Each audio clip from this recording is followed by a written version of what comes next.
पाप का गुरु कौन। एक समय की बात है, एक पंडित जी कई वर्षों तक काशी में शास्त्रों का अध्ययन करने के बाद गांव लौटे। पूरे गांव में शोहरत हुई कि काशी से शिक्षित होकर आए हैं और धर्म से जुड़े किसी भी पहेली को सुलझा सकते हैं। शोहरत सुनकर एक किसान उनके पास आया और उसने पूछ लिया, पंडित जी, आप हमें यह बताइए कि पाप का गुरु कौन है। प्रश्न सुनकर पंडित जी चकरा गए। उन्होंने धर्म व आध्यात्मिक गुरु तो सुने थे, लेकिन पाप का भी गुरु होता है, यह उनकी समझ और ज्ञान के बाहर था। पंडित जी को लगा कि उनका अध्ययन अभी अधूरा रह गया है। वह फिर काशी लौटे।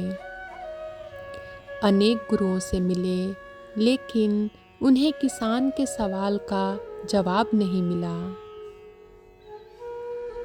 अचानक एक दिन उनकी मुलाकात एक गणिका यानी वेश्या से हो गई। उसने पंडित जी से परेशानी का कारण पूछा तो उन्होंने अपनी समस्या बता दी।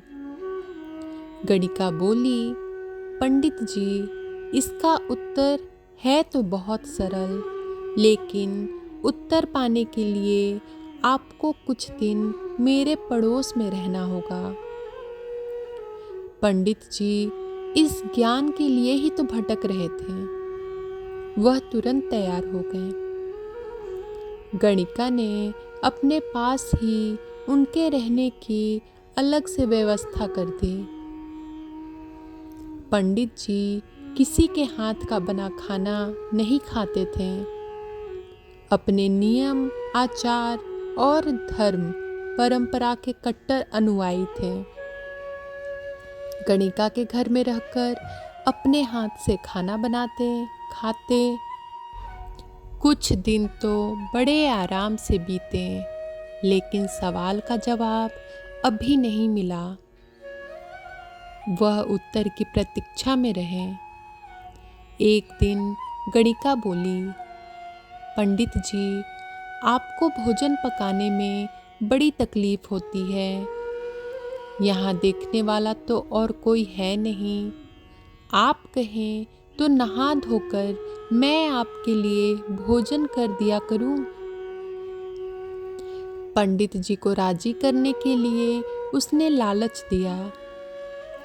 यदि आप मुझे इस सेवा का मौका दें तो मैं दक्षिणा में 5 स्वर्ण मुद्राएं भी प्रतिदिन आपको दूंगी। स्वर्ण मुद्रा का नाम सुनकर पंडित जी विचारने लगे। पका पकाया भोजन और साथ में सोने के सिक्के भी, अर्थात दोनों हाथों में लड्डू हैं। पंडित जी ने अपना नियम, व्रत, आचार विचार, धर्म सब कुछ भूल गए।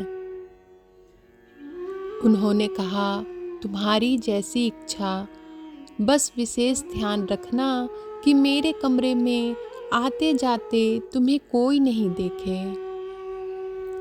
पहले ही दिन कई प्रकार के पकवान बनाकर उसने पंडित जी के सामने परोस दिया।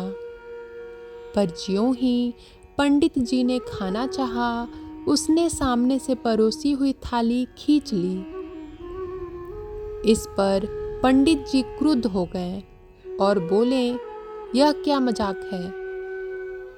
गणिका ने कहा, यह मजाक नहीं है पंडित जी, यह तो आपके प्रश्न का उत्तर है। यहाँ आने से पहले आप भोजन तो दूर, किसी के हाथ का पानी भी नहीं पीते थे, मगर स्वर्ण मुद्राओं के लोभ में आपने मेरे हाथ का बना खाना भी स्वीकार कर लिया। यह लोभ ही पाप का गुरु है। शिक्षा हमें किसी भी तरह के लोभ लालच को जीवन में अपनाए बिना जीवन जीने का प्रयास करना चाहिए।